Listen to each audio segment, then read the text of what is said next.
Ćao svima i dobrodošli u moj novi video.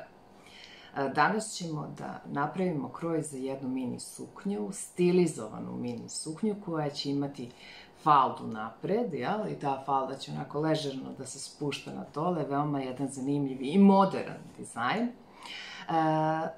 Baza za izradu ove suknje će biti uska suknja, radit ćemo promene samo na prednjem delu suknje.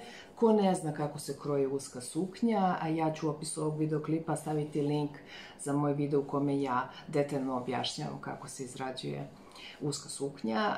Ovaj video u principu mogu da prate svi i voljela bih da ga pogledaju od početka do kraja, s tim što moram da naglasim da će početnicima verovatno da bude malo teže da prate ovaj videoklip, da će im biti možda neobično, ali u svakom slučaju mislim da bi trebalo da pogledaju zato što će na ovaj način shvatiti kako funkcionišu principi modeliranja, tako da u svakom slučaju to može biti samo dobro i korisno za njih, odnosno u najmanju ruku poučno. Eto, mislim da sam dala sve osnovne informacije. Mi možemo da pređemo na rad, naravno, ali prije toga obavezno da vas obavestim da treba da mi lajkujete video, da me nagradite za moj trud, da me zapratite i na YouTube-u i na Instagramu, ukoliko niste. Link za Instagram profil moj, koji je vezan za ovaj kanal, će biti također u opisu ovog profila. I eto, a mi možemo da pređemo na rad.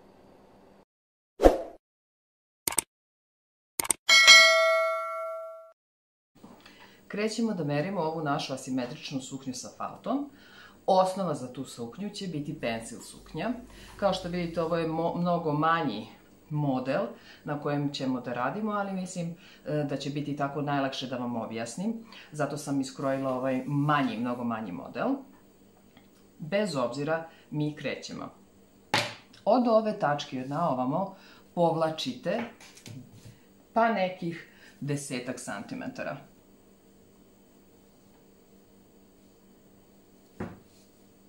Dakle, od ove tačke na dole.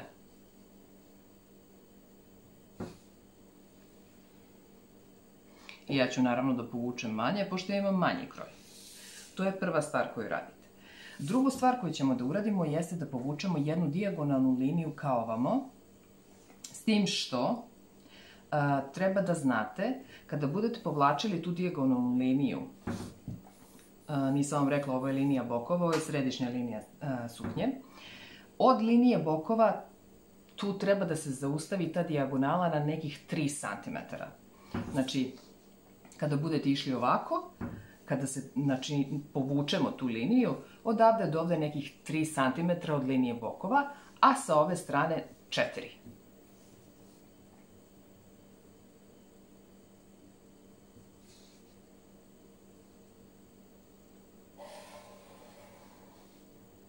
Ok. Dakle, odavde do ovde trebalo bi da bude nekih 3 cm, a odavde do ovde nekih 4. Sada ćemo opet povući jednu liniju ka ovom našem ušitku i to će nam biti prva falta. Ok. Sada prelazimo na drugu faltu. Odavde ka ovamo merite nekih 2 do 3 cm.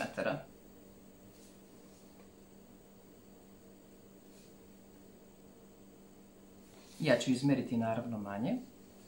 Od te tačke, kao ovamo, idete ka sredini suknje, ali nemojte skroz do sredine, nego malo baš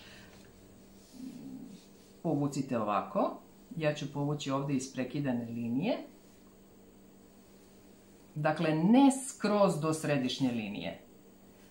Ne skroz, malo neka ostane. Sada ćemo napraviti tu drugu faltu.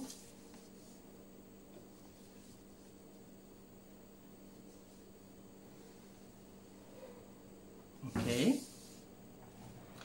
To će biti falta broj 2.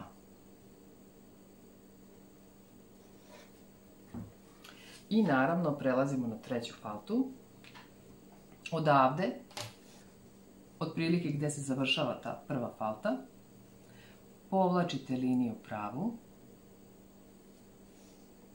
Opet ću ja isprekidano, pošto će to da bude sve ispod.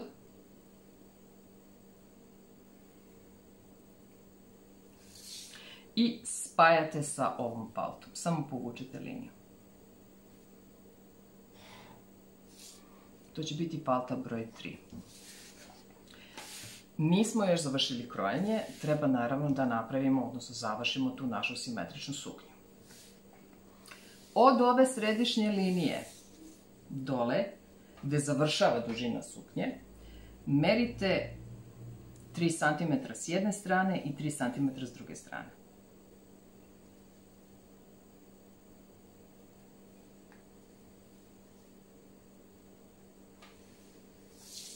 Od te tačke merite dole 1,5 cm.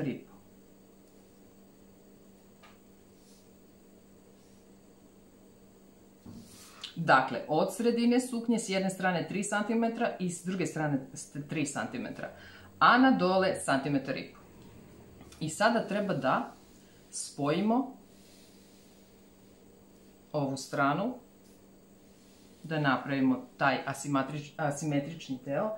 Samo ću ja to uraditi sa olovkom prvo.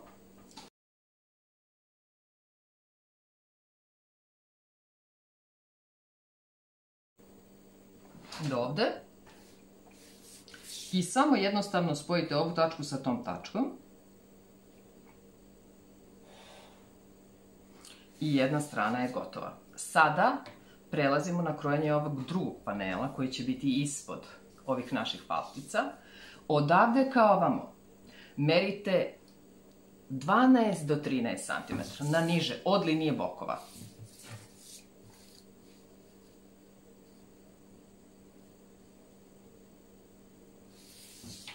I sada tu tačku treba da spojite s ove dve tačke. Ja ću opet prvo olovkom.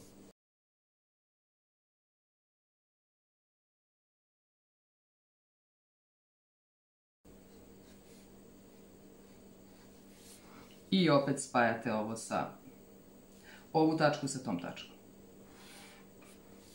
I to je to. To je onako kako će da izgleda naša suknja. Sada smo iscrtali kako to treba da izgleda, a sada ćemo da pređemo zapravo na precrtavanje ovog kroja koji će nam u mnogome pomoći kada budemo sekli na tkanini ove naše delove. Za to treba da uzmete providan papir.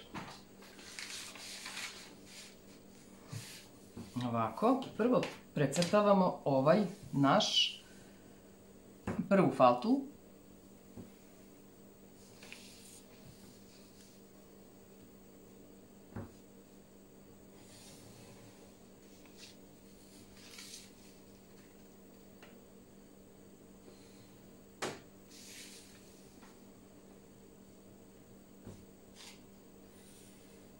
S tim što ću ja ovde da precrtam i ove ušitke.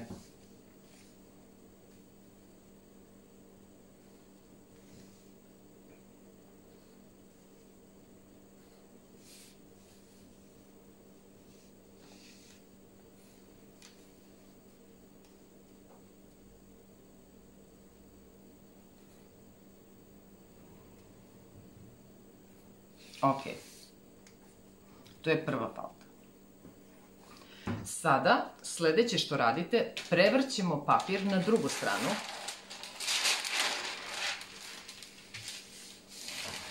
I stavljate ga ovde, na ovaj deo, gde se završava ta prva falta. I precrtavate drugu faltu.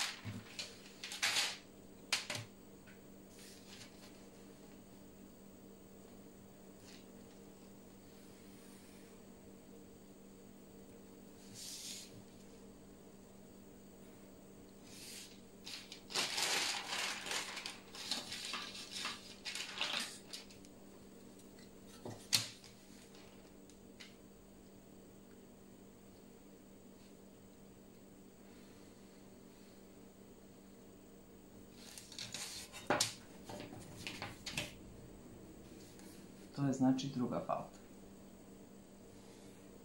Sledeće što radimo, opet prevrćemo papir da bismo iscrtali treću faltu. Vidite kako to izgleda precrtano. I nju ćemo staviti na ovu liniju. Tu.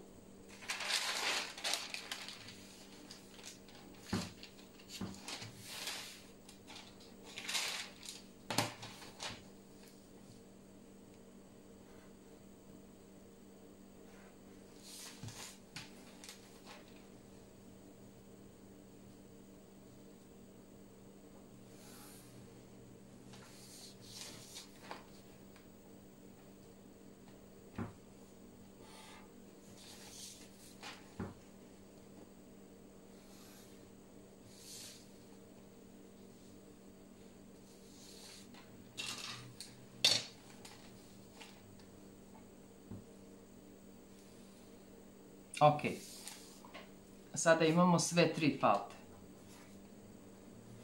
ali to još nije gotovo. Opa, opet prevrćem papir.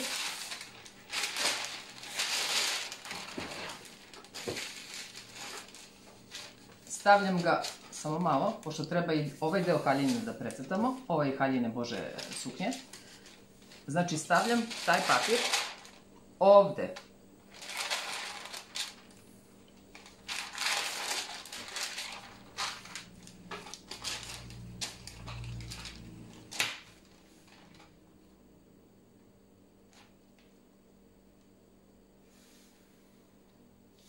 To. I dalje krećem sa precrtavanjem ovog dela.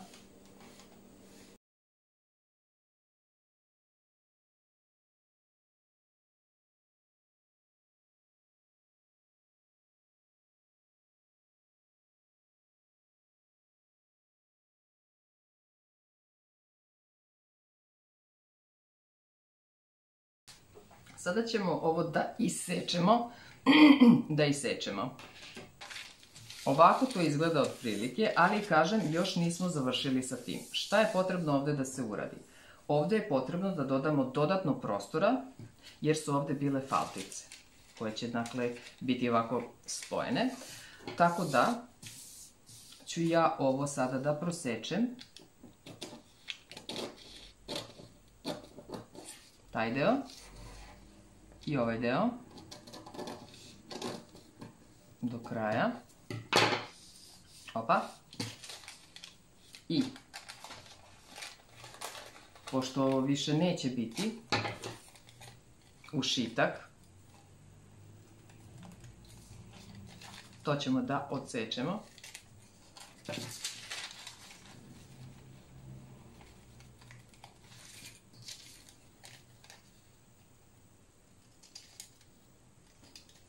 Ok. Stavljam jedan papir ispod. I ovako ćemo.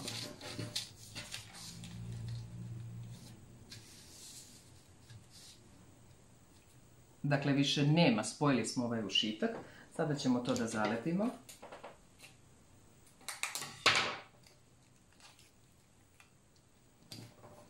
Dakle, ne postoji. I ovaj deo ću ovdje da zalepim.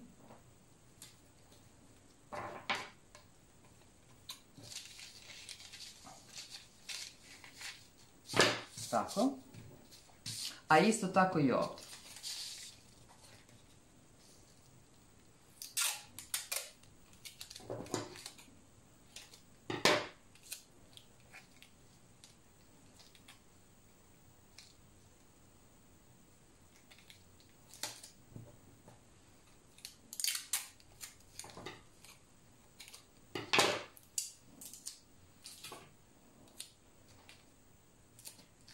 I sada samo treba još da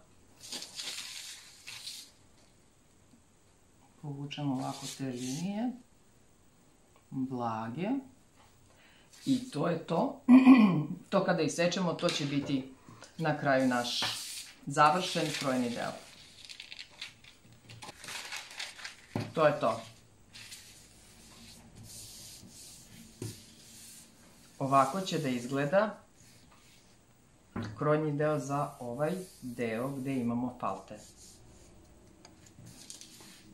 Znači ovdje smo ga proširili malo, za koji santimetar, da bi to lepše padalo. I sada sve što nam preostaje jeste da iscrtamo, odnosno precrtamo ovaj drugi deo. Jednostavno samo ga precrtamo takav kakav jeste.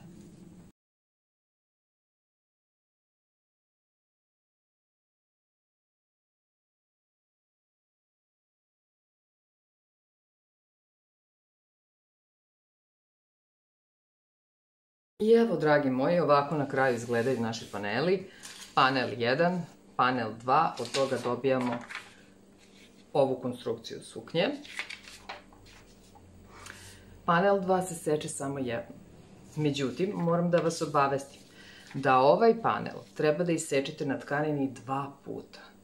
Znači, stavite tkaninu lice na lice i isečete ga 2 puta. Zašto? Zbog silnih ovih presavijanja.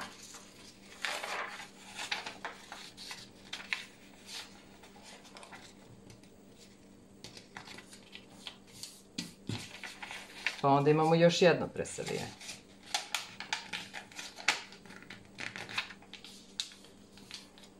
Pa opet još jedno.